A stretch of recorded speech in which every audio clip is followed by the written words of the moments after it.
Meaning of encrustation. Encrustation. Encrustation. Encrustation.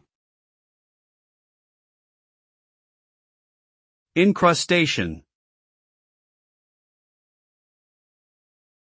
The term encrustation refers to the formation of a hard outer layer or coating on a surface, typically due to the accumulation of minerals or other substances over time.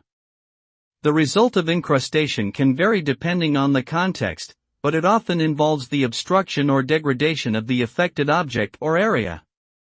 For example, encrustations in pipes can lead to reduced water flow or blockages, while encrustations on archaeological artifacts can obscure important details and make them more difficult to study.